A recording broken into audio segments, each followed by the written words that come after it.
Hey everyone, and welcome to our next episode of Global Ed Chat, the podcast where we share stories of learning without boundaries at Durham College. So this month we celebrate International Development Week, and I have two experts here joining me today who are going to talk to us about just that. They are the co-hosts for this episode, Laura Barbosa and Belen Jimenez from DC's International Projects team. Thank you, Janine, for the warm introduction and I love hearing my name, our names pronounced so perfectly, so thank you for that. Laura and I are very happy to be here. We love and take any opportunity to share how DC supports international development. We're also pleased to bring on two special guests a little later on who will speak to the very real impact that our development work has here and abroad. But before we get into that, let's hear a little bit more let me provide you with a bit of context to set the stage on how DC engages abroad with international projects. So some of you may or may not know that DC is a part of a great network of Canadian colleges and organizations that collaborate and work together on international development projects. These projects not only benefit other countries, but they bring value to our own college as well here in Oshawa and Whitby. Most projects are designed around enhancing academic programs based and in response to local industry needs. And that supports the sustainable development. That's a tongue twister. The projects also aim to shift academic delivery away from massive lecture halls of over 100 students to more applied hands-on learning, the kind of learning that we see here at DC. And we also help to establish critical links to industry. And all that is done through an equity, diversity, and inclusion lens. DC faculty get a chance to work hand in hand with their international counterparts to meet project goals. It truly is an enriching experience. So not only does that sound really interesting, Anna, but I've had a chance to, watch from the outside some of these projects taking place. So can you give us an example of some of what you've been sharing with us? Of course. I just was reminded of an example. So while in Kenya, our team members remember hearing about students in a mechanic program who had never once touched a car or any kind of tool of that regard. And then they went on placement. So the employer, in this case Toyota, said they didn't have the required skills to do the tasks. But unfortunately, Toyota, the employer, and the school and faculty weren't talking. So it was this very nasty cycle of not meeting needs. So DC worked with the faculty to mentor them to deliver critical hands-on learning, getting students the chance to touch and apply and demonstrate their learnings on equipment and materials. So through our partnerships, through our work with our partners and sharing examples that we have here at Durham, our successes with working with industry, we've really supported our partners to see the value of and the impact of working closely with local industry. It truly leads to quality education, and students are prepared now to thrive in their careers. Laura, you want to take on the next component? Yeah, certainly, Anna. Thank you. I want to talk about 5 main reasons why we like to engage our faculty. We ask support from our deans and also staff across DC. And so the first main is professional growth. So when you are part of international projects, you actually get to meet faculty from different countries, and you learn from different teaching methodologies, you learn from different resources, you come up with different ideas, right? And so that helps you in the classroom because you are more creative and you are culturally aware that we have students from different countries. The second reason why we ask everyone to engage and support our projects is cultural enrichment. It's truly important that we learn about different cultures, traditions, ways of thinking. I remember back when I was a student in Malaysia, I had a teacher. She knew where Colombia was, and I am from Colombia. And so the fact that she knew more about my country, about my culture, it helped me, really follow her classes. It is my learning experience. And so it builds up on intercultural competence and enrich teaching and mentorship practices. The third one is institutional visibility. We want DC to be known as we lead the way, right? And so when we talk about leading the way, we are talking about our reputation to support education, not only here in Canada, but internationally, supporting students, communities who not often have those resources. It's really meaningful, and it really helps us to show that we are leading the way. The fourth one is personal fulfillment, and I really feel passionate about this because I heard someone saying it's better to give than to receive. And so when you are giving your skills, your time, everything that you know to communities who really need from that, you feel connected. You feel like there is meaning in the work that you do. And so it increases your chances to connect with people. And last but not least, its contribution to global challenges. I've been in international projects for over 5 years and contributing to erasing poverty, right? It's something that is important. Climate change, talking about gender equity. You know, like we go to Kenya, we go to Tanzania, and we find out that not everyone has access to education, not everyone has resources. And so it's really important to tackle those SDGs that we are all committed to work on. And so this is why we are actually promoting and asking everyone to support our international projects. Acronym alert. We've got an acronym alert. This has been a running theme of our podcast. So, Laura, can you tell us what an SDG is? Yes, it's a sustainable development goal. It's an agenda that was set by the United Nations so that we as society come and think of ways of how to support our communities. You know, we have countries who have access to resources, who are tackling pressing issues in different way that is supporting these communities.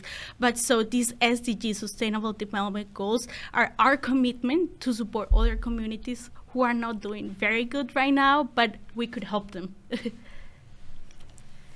Thank you, Laura. I love hearing your personal stories and your passion for what we do.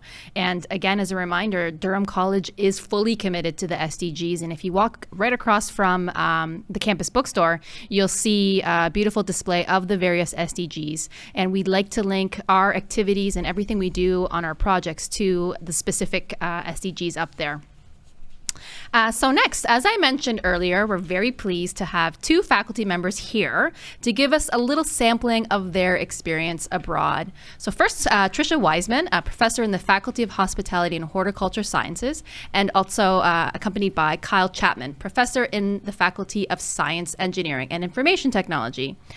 Welcome, and thank you so much for coming on here to share some of your stories. Thank you. Thank you, Anna. So Tricia traveled to Kisumu, Kenya, which is right on Lake Victoria, almost a year ago exactly, February 2024, as part of what's known as an Inception mission. This is where we meet our new partners on a new project and work together on a plan for the next 3 years or however long the project is. In this case, we're supporting our partners to launch 3 new academic programs that are related to the blue economy, which, broadly speaking, refers to creating jobs on coastal or lake communities that ensure our oceans and lakes remain healthy. Tricia, what were your expectations going into this experience? Well, I think for me, when I was first approached about the project, I thought about the project itself, how I could contribute, because it was part of tourism.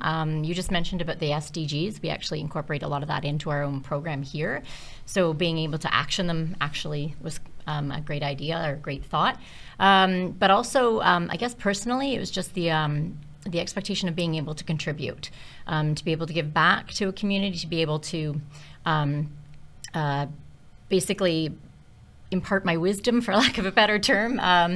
But I think going into the program and to the Inception trip, my expectation was mostly just a fact-finding mission, just to find out where they were at, what they were teaching, where they needed help. So that was sort of, where can I help? I teach hospitality. It's the nature of my business and who I am. So I was eager to help. Thank you. And what would you say were your key takeaways from your time in Kenya?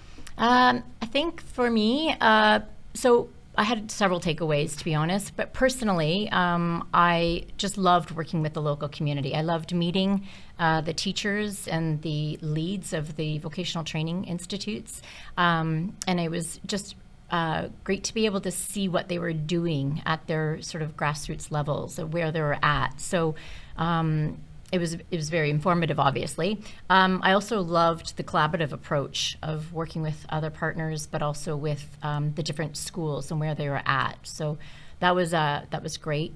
I think intrinsically, for me, it was just how I can give back, how I can participate and contribute, because it's so important in our industry, and I'm speaking tourism in general, that we grow tourism. There's potential in Kenya to grow tourism, but there's also a potential to get more women and females in the industry. So I really saw opportunity for growth, which is just such a positive thing with tourism. Coming out of COVID, our industry got hit hard. So just there's a wealth of opportunity there, and I'm really eager to keep going. Thank you. And they're eager as well. They were very receptive to our inputs and our recommendations. And our counterparts, they have a wealth of expertise. They do what they do exceptionally well. So what we're just bringing is our lessons, our best practices from the Canadian college system, which is just slightly different. And the key ingredient for us is that link to industry and really incorporating what industry is looking for and responding to those needs. And we got a chance to meet with a lot of students, the trainers there, and obviously the leadership at the schools. And they're all very excited to work with us and are happy to be welcoming Tricia back again next month. She'll be traveling back with the team back to Kisumu, Kenya in maybe three weeks time now. Yeah, 4 weeks. 4 weeks. 4 weeks. She's counting down. She's counting down. I really like that Tricia talks about women empowerment and supporting young girls in these communities. I'm all about women empowerment. With us, we also have Kyle. Kyle was part of our SAGE program. Skills to Access the Green Economy. This is a program that was delivered in 6 different Caribbean countries: Jamaica, Grenada, St. Lucia, Belize. And so he was able to travel to St. Lucia and to Guyana and to Grenada, actually, to support online training, which is something that is really important because, COVID happened and we realized how important online learning is, right? When we talk about access to education, what kind of access to education are we talking about? Is it only going to a physical school, or is it also about training and resources that we offer online, that it becomes more creative, more like, using different learning methodologies that help me learn better, but also engage in the content. And so with that said, I want to ask Kyle, what do you think our Caribbean partners appreciated the most during this training? I can tell you they were very appreciative. That's one of the things that I felt more than anything else there was just gratitude. It was gratitude for us and what we were doing, but there was kind of a historic gratitude about their connection with Canada. There was just this feeling that, oh, look at this country and how proud they are to have worked with Canada in the past, and they tell us about those past relationships and then what we're doing now. It was pretty neat. I don't know exactly what it is they appreciated most. I can tell you they appreciated everything we did. They liked being a part of the training. They overwhelmingly engaged so positively. After having been faculty for a few years, you really notice there are engaged learners and less engaged learners. We make things work for all of them, but having a group of such rapt people involved in this is really neat. The first country I went to was Grenada, and there we had a really strong directive from the administrators that, we need to make education more accessible to more people in more parts of Grenada.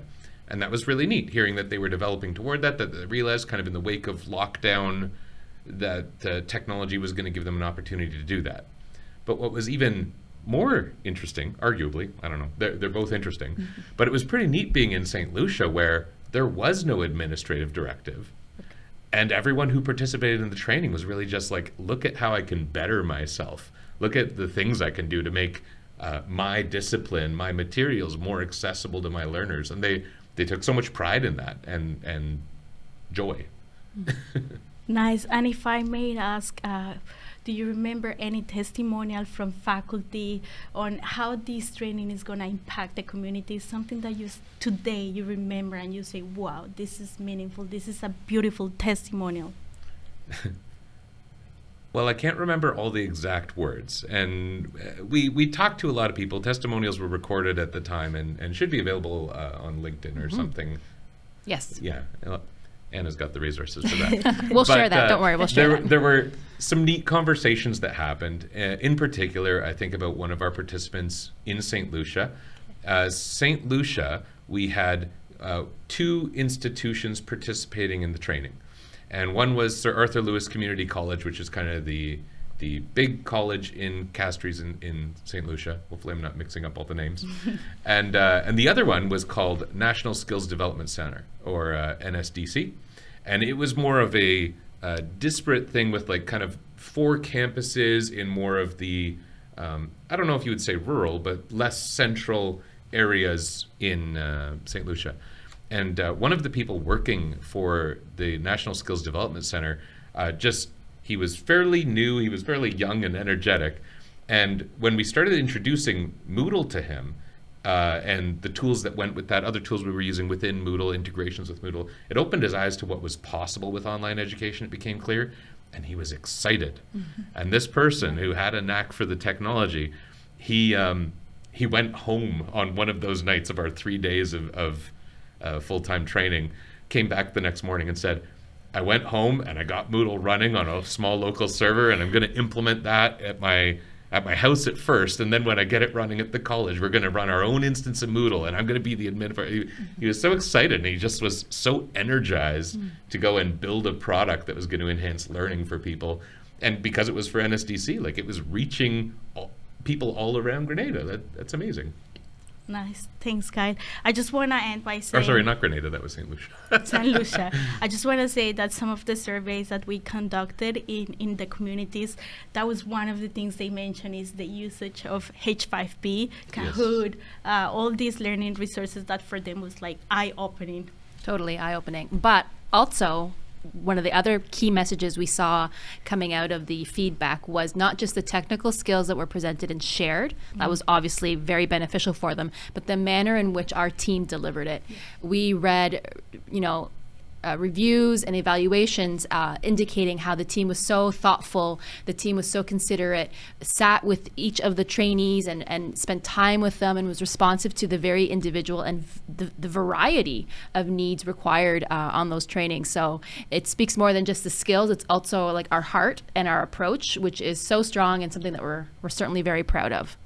So I'm curious to hear from both of you how your experiences abroad have impacted you upon your return here at home in your personal life, but also in your role as professors here at Durham College in Oshawa and in Whitby. So I think for me, the biggest impact was sort of remembering to get back to basics to some degree. So I've been teaching for a long, long time, and I have a large international cohort as well at home. So I was able to kind of come back and go, you know what, some of my teaching could be just more simplified or streamlined, but also some things I could do differently. Just it reminded me, if nothing else, of the different types of learners, the different ways of doing things, practicing UDL and things like that. So it's almost like it gave me a bit of a refresh into the program and into my teaching, a little boost of, hey, let's look at this a different way because there are different types of learners. So so for me, that kind of came back to me as that, a reboot. That's great. Thanks, Tricia. Kyle, how about you? I think about those 5 benefit points that Laura brought up earlier. And while I'm not operating off notes here, so I don't have them all recognized, I would say kind of as she named each of those 5 things, I was like, oh yeah, that was there. Oh yeah, that was there. That was there. The point that was the third, I think, about connectedness, that's a big one. My ability to talk to people who are from the countries that I've engaged with or have relatives from the countries I've engaged with, talk about the places, talk about the food. in my testimonial videos, I kept talking about the food. I don't know. The food was great. It's a good thing to experience. But it was a nice way to. It really helps build connection, sometimes in really strange ways. I read like an in-flight magazine on Caribbean Airlines while we were down there, where I saw an interview with like Miss Universe Guyana, and I recognized the last name from one of my students who had done a capstone project a couple years prior that was related to supporting students in orphanages in Guyana, and I knew she was originally from Guyana, and I have a good connection with that student. We keep in touch with her as an alumni. She's come back for panels and stuff with me. And when I wrote to her and said, like, I've never really seen your last name before, but here it was in this in-flight magazine for Miss Universe Guyana. She goes, yeah, that's my sister. No way. And I'm like, wait a minute, didn't your family come to visit you at convocation? I remember meeting your sister. Did I shake Miss Universe Guyana's hand at Riley's Pub in downtown Oshawa? That is so strange. That's amazing. That's amazing. Yeah, there's so many of these just little connections have come up. When I talked to a student during startup and they asked me for directions, and they're originally from Trinidad, where I just went through the airport. I didn't even stop in Trinidad. There was something to talk about. It was wonderful. And that goes a long way. People love hearing, oh, you have a small understanding of where I'm from, goes a very long way. So that's awesome. I just wanted to add a small anecdote too, is because when I was approached to do the project, it was in January, and we had a new group starting for hospitality at the school.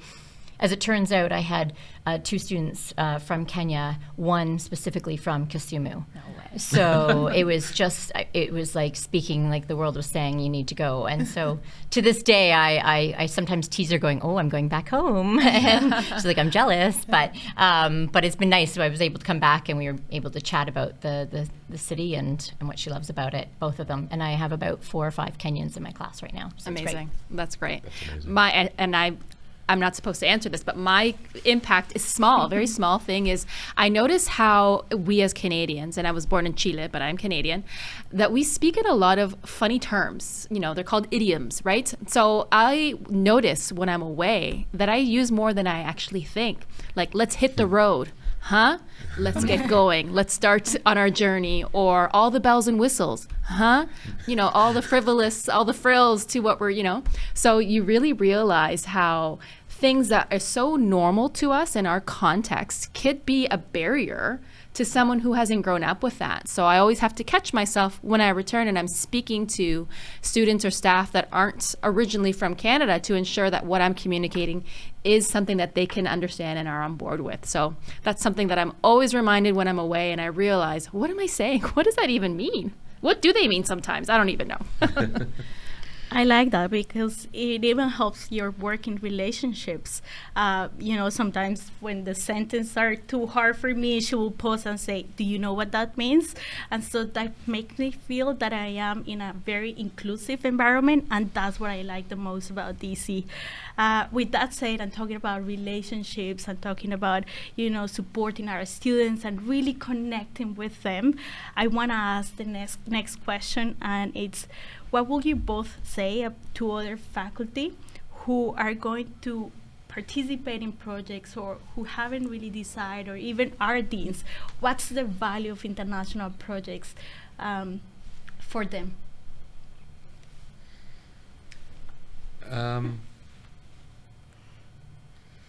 There's things in the current provincial situation that make me hesitant to say certain things. I don't know. It's amazing. If you have the opportunity, it's an incredible opportunity, and I hope more people will. I hope we see fewer barriers to people's participation in rich projects. I know that there was a lot of talk about COILs, those connected online courses, and like that itself is amazing. Sure, you don't get that travel. That was a wonderful experience, but what a neat way to connect with people, broaden the network.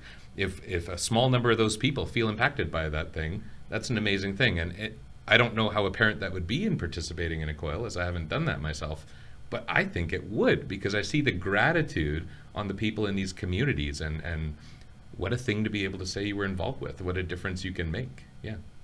For me, I would say that for faculty considering it, I've been teaching for a long time, more than I want to admit. So at some point, you want to do something different than just the everyday teaching. So I've for a long time planned out different things, like having a sabbatical and things like that. So this is one thing that they could plan to do that's different, that energizes a long career in education.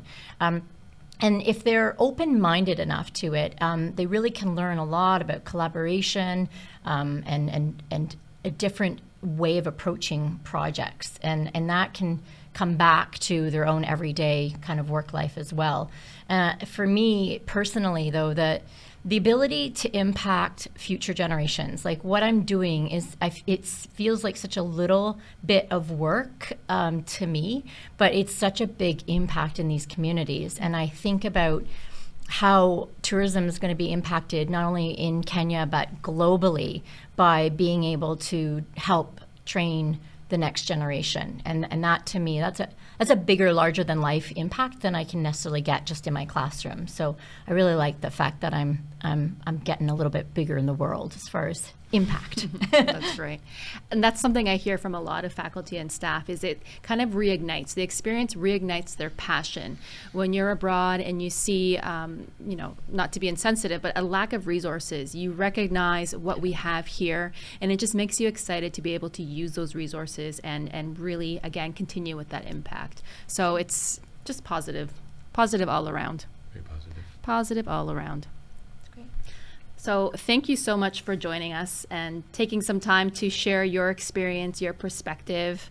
I know this was a bit of a surprise and something new, but hey, when you sign on for projects, you sign on for a lot of new and exciting things. So thank you so much for coming today and preparing to speak to the audience. So as we know, there is no shortage of challenges facing this world, especially when it comes to ensuring equitable, inclusive, and student-focused education. And that's ultimately what these projects are all about. So if you are staff or faculty and would like to get involved, referring back to what Kyle was mentioning, reach out to our team. So myself and Laura and our other team member, Jacqueline Towell, in the International Education Office. We're located on the second floor of the Student Services Building, and we like to have in-person conversations. Feel free to stop by. Or we can all be reached at the internationalpartnerships@durhamcollege.ca email address. Again, that's internationalpartnerships@durhamcollege.ca. Feel free to drop us a line just indicating you're interested and want to learn more, and we can connect you to some resources that can share more of our stories. If you're an otherwise curious or interested listener, maybe you're a student, check in with your professors to see what they're doing to support our commitment to the Sustainable Development Goals. Perhaps there's something that you can do together as a class or even as a group of friends, such as, contributing to one of our projects to make an impact as well. Well, thank you so much, Anna. Thank you, Laura.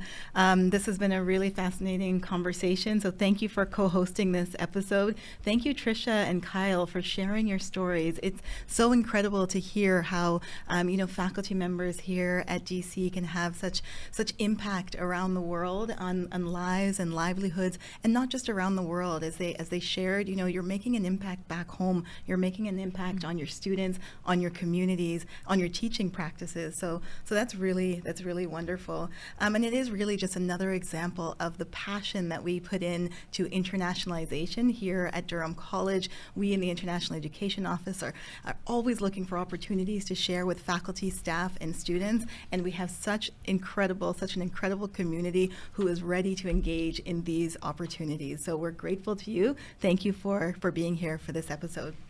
And I think that we're wrapping up this episode, and we do hope you'll join us next time. And next time we're going to be hearing stories about graduating international students and what made their time transitioning out of Durham College, smooth or maybe a little bit bumpy along the way. We also hope that you will celebrate International Development Week in your own way. It's coming up February 2nd to the 8th. And the theme for this year is Cooperation for a Sustainable Future, marking 35 years of IDW, International Development Week. So my name is Janine Knight-Grofe. Thank you so much to all of our viewers and our listeners for spending time with us. We'll see you next time on Global Ed Chat, sharing stories of learning without boundaries at Durham College.